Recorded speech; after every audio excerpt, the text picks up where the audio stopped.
Hey everybody, this is Scotty with Sketchy's Garage, and today we're going to do a quick video on how to wet sand and buff. You might ask yourself, why do you wet sand and buff? A lot of times you'll get trash and debris in your paint job, especially if you're not painting in a $50,000 booth or something fancy like that. Don't let people tell you can't paint in your garage and have really good results, because you can. It's just going to take a little bit more work after you paint it. You can see on this side right here, we've already wet sanded it and buffed it. Now we'll go over here to this side over here that hasn't been wet sanded and buffed. They're both shiny and they both look good, but when you wet sand them, you can get the little tiny flaws out of them. Let's see if I can pick anything up. Would be a good spot there. Here's a good spot right here. See that little dirt nib? We'll be able to sand that out of there and have it nice and smooth like that. When you first get started, if you've never done this before, the basics are about the roughest sandpaper you can start with is 600, and then you'll have to work it up to 2500 to get the sand scratch out of it. My theory is, though, if you gotta cut it with 600, you're better off just cutting it with 600 and masking that panel off and re-clearing it, because it's going to take a whole lot of work to bring it back to where you want it. 1500 is usually where I get started at. It's a nice, happy place. Most of the times you can get the sand scratch out of it pretty easy, without a whole lot of work with the buffer. So that's where I like to get started. And when I say 1500, you have different sandpapers: 1500, 2000, and 2500.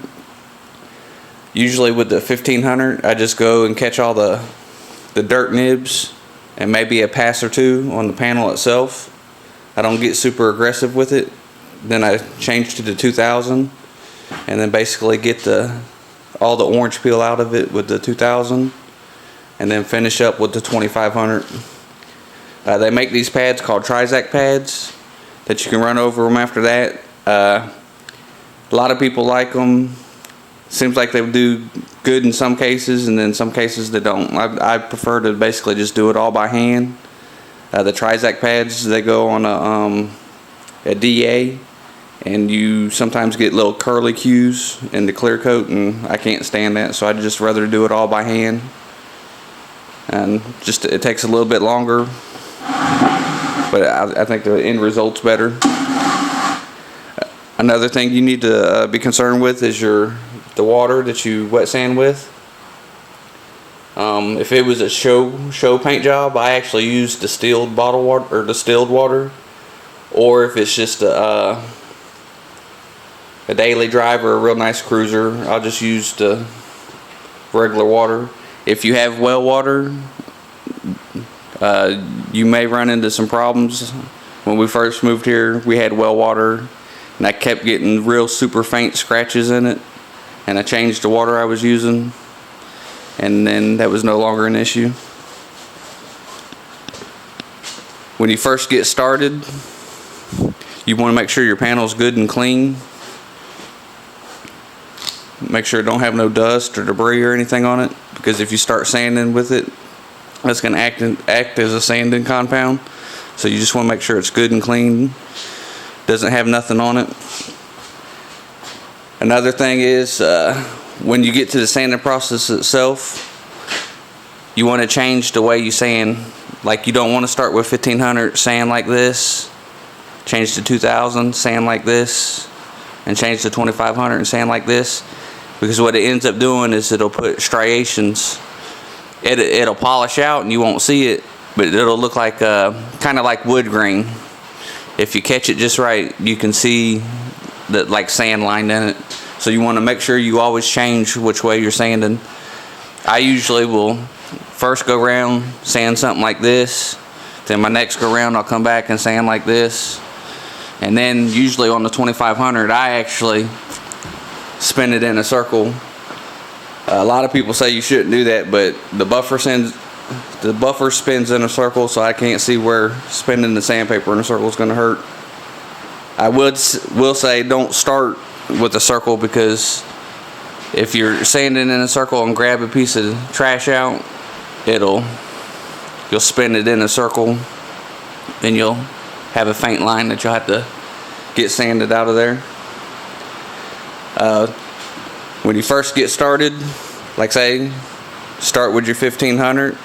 It's very important that you take and put your sandpaper in the water and let it sit for about 15 minutes, because see how stiff that is? Let's get a piece to spin in the water. To that. So you see how much more pliable that is? And what that keeps it from doing is the corners is the main problem. You'll get a stray scratch every now and then if you're not careful. So I always soak it for 15 minutes or so and then get started. When you get to this point, you can sand it by hand if you're comfortable and can sand with the palm of your hand and not your fingertips, or you can sand with a block. It's really a matter of preference. If you're trying to get it like 100% laser straight, I would stick with the block, but if you're just slicking them up, your hand's gonna be a better choice. It'll go a little bit faster for you. Alright, we're gonna get started. I'm gonna start with the block and go ahead and get any nibs taken care of. One thing you want to make sure you do is stay off your corners. You don't need to get real aggressive there.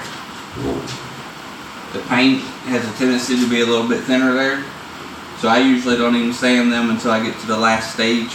You know, I'll just kind of run up to it and then come back with the 2500 to finish it off and get it smoothed up.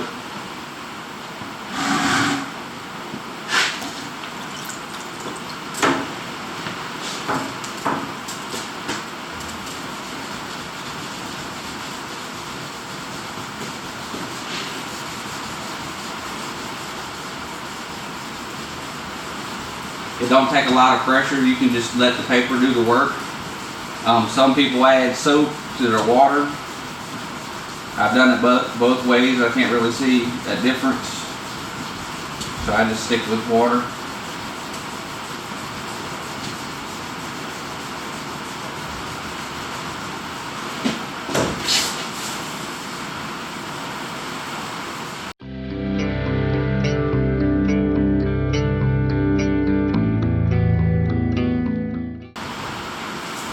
If you have any questions, just leave them in the comments below.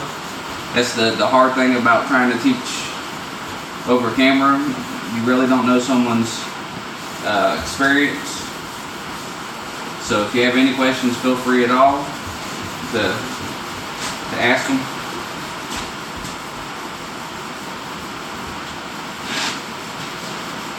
I'm mainly self-taught, so there's some probably body shop guys out there just scratching their heads like, oh, he's doing it completely wrong. But I've worked with some people that's had a lot of body shop experience, and they've tried a couple things that I do, and they're like, oh, that makes so much more sense if we was taught this way. But that's pretty easy.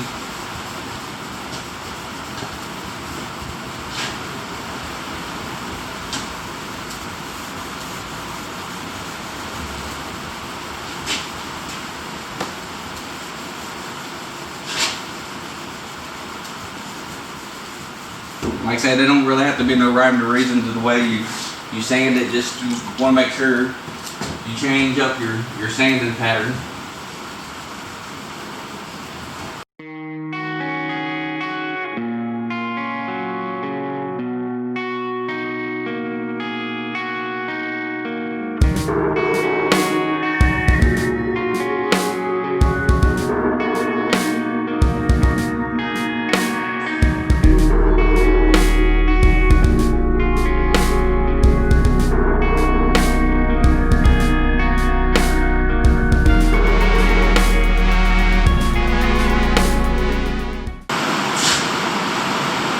one thing you want to do is whenever you're sanding, kind of listen to what's going on. A lot of times you'll get a piece of trash that's in the clear, and once you get it freed up, it'll roll and you'll hear it start squeaking in your paper. You want to make sure you stop and get that, because what it'll do is it'll put faint scratches in there that you're going to have to go back and sand out, and sometimes you even got to re-clear it. So make sure you're really paying attention to what's going on.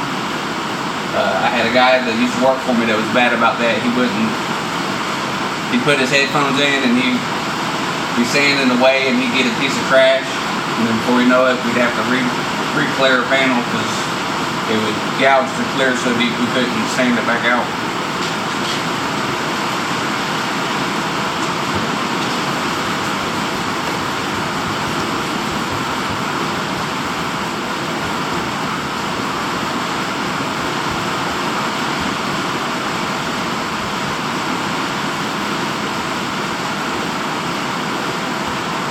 None of this stuff is really super hard, it's just kind of tedious. And as long as you take your time, you'll be fine. You'll even surprise yourself. Especially if you're just getting started.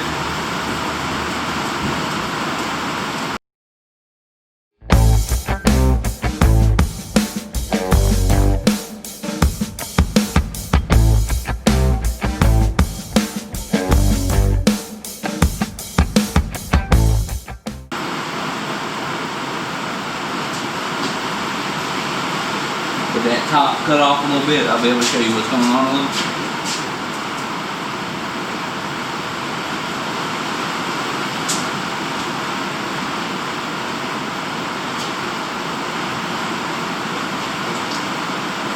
Another tip for you, your sandpaper, be very, very careful with it, where you set it. If it ever hits the ground, I would take and throw it away, because you're going to pick up contamination off the floor and it's going to be nothing but a headache. I usually try to make it a habit of it only being in the water or in my hand. Another thing is, how long will this piece of paper last? Usually I try to use one piece of paper on a panel, so this fender right here, I use this piece of paper and then I'll pitch it. Your bigger panels like your hoods and your roofs, I usually half the hood, pitch the paper, the other half the hood, pitch the paper. To give you a definite answer on that, it'd be almost impossible, because so many sandpapers out there are different, last longer. But that's usually what I do. You can kind of feel when it stops cutting is good, and then that's time to pitch it, get another piece, and roll on with your business. We're gonna let this dry up for a couple minutes and we'll be back. Okay guys, we're back. Hard to tell if the camera can pick that up, but see right there where you still see that it's slightly shiny? We want to make sure we get rid of that 100%. We just want it all to be a nice, smooth, dull finish. That's when you know you got all the peel and all the small imperfections out of it. I forgot to mention, when you first, basically to determine if it's ready to wet sand and buff, the best way to go about it is to just take and in an inconspicuous spot, like this spot right here would be perfect on this vehicle, is say it's the next day, you want to see if it's ready to wet sand and buff, just take your thumb and press, put medium pressure and pull off, and if it doesn't put a fingerprint mark in the clear, you're usually pretty safe to say you can go ahead and cut it and buff it. I usually like to wait a day and I'll cut it and buff it and just leave it like that and let it sit about a week, and then I'll come back and buff it again and then polish it out. If you try to just get it on it all at one time, after you cut it, it's going to gas off a little bit, and what it does is it shrinks down just the fuzz. So if you was to go ahead and buff it and polish it, it'll look good for a week or so, and then it'll come back and it'll have like almost like a tinge of fuzziness to it. So I just usually cut it, buff it, let it sit a week, buff it again, and then polish it. And